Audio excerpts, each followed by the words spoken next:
നബി തങ്ങൾ കാവൽ തേടിയ 8 മരണങ്ങൾ ഇതൊക്കെയാണ്. അള്ളാഹു നമുക്ക് കാത്തുരക്ഷിക്കുമാറാകട്ടെ. ഒന്നാമത് നബി തങ്ങൾ കാവൽ തേടി അല്ലാഹുമ്മ ഇന്നി അഊദു ബിക മിനൽ ഹദം, അല്ലാഹുവേ കെട്ടിടം ഇടിഞ്ഞു വീഴുന്നതിനെ തൊട്ട് നീ ഞങ്ങളെ കാക്കണേ അല്ലാഹ്. കെട്ടിടം ഇടിഞ്ഞു വീഴുക, മണ്ണിടിഞ്ഞു വീഴുക, മതിലിടിഞ്ഞു വീഴുക, ഇത് അള്ളാഹുവിന്റെ റസൂൽ കാവൽ തേടിയ മരണമാണ്. രണ്ടാമത്തെ നബി തങ്ങൾ കാവൽ തേടി വഊദു ബിക മിനൽ തറദ്ദി, കുഴിയിലേക്ക് വീഴു പോവുക. അതുപോലെ ഉയരങ്ങളിൽ നിന്ന് കെട്ടിടത്തിന് മുകളിൽ നിന്ന് താഴേക്ക് വീഴുക, അതുപോലെ കിണറ്റിൽ വീഴുക, മാൻഹോളിൽ അകപ്പെട്ടു എത്രയോ ആളുകൾ കുഴിയിലേക്ക് വീണു പോവുക, ഗർത്തത്തിലേക്ക് വീണു പോവുക. ഇതൊക്കെ അള്ളാഹുവിന്റെ റസൂൽ കാവൽ തേടിയ മരണങ്ങളാണ്. 2.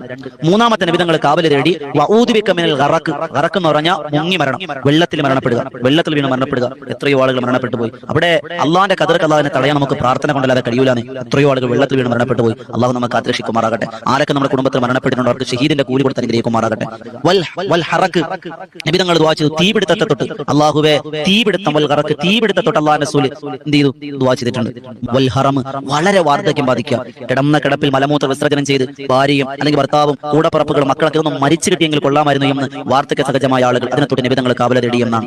അതുപോലെ അള്ളാഹുവിന്റെ റസൂൽ കാവൽ തേടിയ മറ്റൊരു മരണം വഊദു ബിക അൻ യതഹബ്ബതനി ശൈത്വാനു ഇൻദൽ മൗത്ത്, മരണസമയം ഇബ്ലീസ് ചതിയപ്പെടുത്തുന്നതിനെ തൊട്ട് നബി തങ്ങൾ കാവൽ തേടിയ മരണമാണെന്ന് നബിയുനാ റസൂലുള്ളാഹി സ്വല്ലല്ലാഹു അലൈഹി വസല്ലം. അതുപോലെ നബി തങ്ങൾ കാവൽ തേടിയ 7ാമത്തെ മരണം വഊദു ബിക അൻ അമൂത ഫീ സബീലിക മുദ്ബിറ, യുദ്ധങ്ങളിൽ നിന്ന് ശത്രുക്കൾ ആക്രമിക്കുമ്പോൾ പിന്തിരിഞ്ഞോടുക, യുദ്ധമുഖത്ത് നിന്ന് പിന്തിരിഞ്ഞോടൽ, അത് അള്ളാഹുവിന്റെ റസൂൽ കാവൽ തേടിയ മരണമാണ്.